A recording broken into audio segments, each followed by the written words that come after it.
जय हिंद दोस्तों। आज के एक और इस नए वीडियो में हम बात करने वाले हैं टैरिफ के विषय में। दोस्तों, अगर आप टैक्सेशन की पढ़ाई कर रहे हैं या फिर इकोनॉमिक्स की पढ़ाई कर रहे हैं तो टैरिफ का नाम आपने कभी ना कभी जरूर सुना होगा।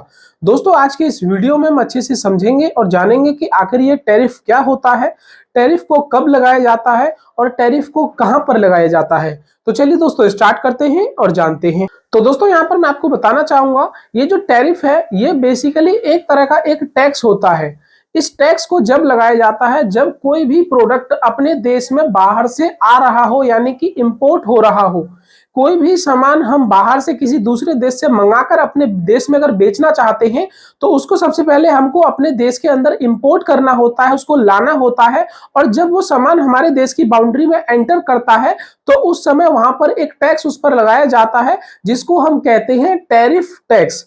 दोस्तों, ये जो टैरिफ टैक्स होता है इसको लगाने के दो मुख्य कारण होते हैं। सबसे पहला होता है किसी भी गवर्नमेंट के रेवेन्यू को इंक्रीज करना। जैसे भारत के अंदर कोई प्रोडक्ट इंपोर्ट हो रहा है, बाहर से आ रहा है, तो जब भारत उस पर टैरिफ टैक्स लगाएगा तो उससे उसके रेवेन्यू में कहीं ना कहीं इंक्रीमेंट होगा।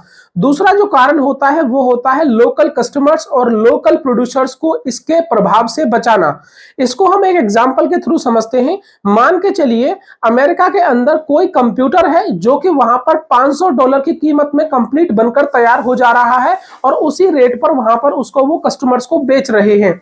अब यहां पर अगर वो कंप्यूटर भारत के अंदर आता है तो वो उसे 500 में यहां भी बेच देंगे, लेकिन भारत के अंदर जो कंप्यूटर बन रहा है वो $700 में बनकर तैयार हो रहा है और $700 की कीमत पर लोग उसे यहां पर खरीद रहे हैं।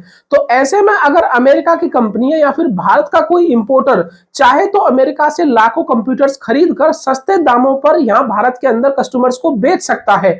तो इसमें नुकसान किसका होगा? नुकसान होगा भारत के जो लोकल मैन्युफैक्चरर है, लोकल प्रोड्यूसर्स हैं उनका, क्योंकि उनकी यहां पर टेक्नोलॉजी की कमी होने के कारण या फिर मैन पावर की कमी होने के कारण जो कंप्यूटर है उसकी कॉस्ट ज्यादा है, जिसके चलते वो महंगा होगा उसको अगर हम कंपेयर करें अमेरिका के कंप्यूटर से। तो इस तरीके से बहुत सारे ऐसे प्रोडक्ट होते हैं जो कि लोकल प्रोड्यूसर्स और कह सकते हैं मैन्युफैक्चरर्स को नुकसान पहुंचाते हैं, जिससे बचाने के लिए जो सरकार है वो यहां पर इस टैरिफ टैक्स को लगाती है।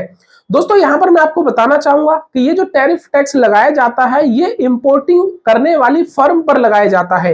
मान के चलिए मैं भारत के अंदर हूं, मेरी एक फर्म है और मैं विदेश से कोई प्रोडक्ट मंगाना चाहता हूं, तो मुझे वो इंपोर्ट पर जो टैरिफ लगेगा वो मुझे यहां पर सरकार को देना होगा। और उस सरकार को देना होगा जिस देश में मैं उसको इंपोर्ट कर रहा हूं, यानी कि जिस देश में मैं उस प्रोडक्ट को मंगा रहा हूं उस देश की सरकार को मुझे वो टैरिफ टैक्स यहां पर देना होगा।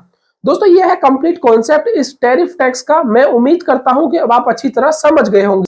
दोस्तों, मैं उम्मीद करता हूं कि मेरी इस वीडियो से आपको कुछ नया सीखने को मिला होगा और ऐसी जानकारी भरे वीडियोस को देखते रहने के लिए हमारे इस YouTube चैनल को अभी सब्सक्राइब करें।